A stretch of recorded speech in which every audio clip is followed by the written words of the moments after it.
l'intérêt de la location meublée et de son régime réel, c'est d'avoir la possibilité d'amortir son bien immobilier.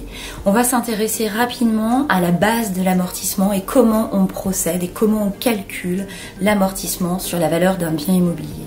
La première question qu'on va pouvoir se poser, c'est sur quelle base part-on? Deux possibilités. Première possibilité, c'est d'opter pour le coût d'acquisition ou la valeur vénale au jour du passage à l'actif. Quand on entend passage à l'actif, c'est le jour où on va basculer en location meublée.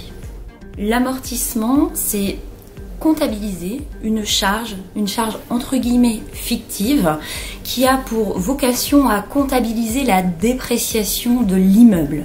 Donc chaque année, le comptable va donc déduire du revenu locatif cette quote-part qui va venir minorer la base taxable. L'avantage de cet amortissement, c'est qu'il va donc diminuer la base taxable, comme je viens de le dire, mais à lui seul, il va pouvoir gommer entre 50 à 80% des revenus locatifs, en fonction de la rentabilité du bien. Donc ça, c'est l'intérêt majeur du régime réel de la location meublée. Pour comptabiliser ces amortissements, on va partir, on l'a dit, soit du coût d'acquisition, soit sur la base de la valeur vénale. Et il faut savoir que dans l'amortissement du bien immobilier, on va parler de composants. Donc l'immeuble va être ventilé en composants. Il y a 4 composants. Le premier va être le gros œuvre. Le second, on va parler de l'étanchéité de la façade. Le troisième, c'est l'installation générale et technique. Et le quatrième, c'est l'agencement. Il faut aussi savoir que quand on veut amortir, comptabiliser ces fameux amortissements, on va certes partir d'une base, mais on va surtout s'intéresser aux biens immobiliers. Donc, sur chaque bien, on peut apprécier des ventilations et des durées d'années qui peuvent être différentes. Et ça, c'est le rôle du comptable. C'est lui qui va définir ces montants-ci. Il faut quand même savoir qu'on part sur une base plutôt théorique.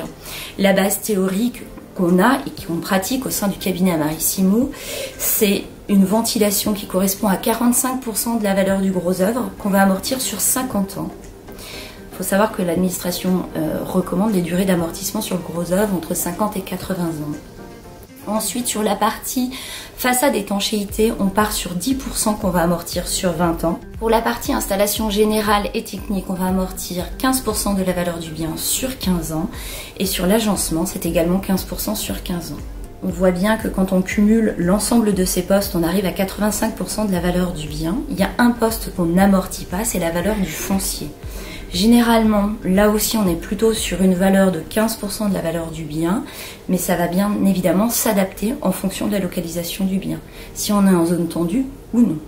Autre poste de charge qui peut être amorti, il s'agit du mobilier. Le mobilier, lui, va s'amortir à 100% sur une durée entre 5 et 10 ans. Au sein du cabinet, on est sur une durée moyenne de 7 ans. Là aussi, ça s'appréciera au cas le cas. Le régime réel permet d'amortir la valeur de l'immeuble. Cette comptabilisation reste quand même très spécifique. C'est un domaine d'expertise dans l'expertise. Je vous invite à vous rapprocher de cabinets spécialisés pour l'accompagnement sur cette partie-ci. On vient d'exposer à l'instant les règles de ventilation. Je rappelle malgré tout que ça s'adapte au cas le cas.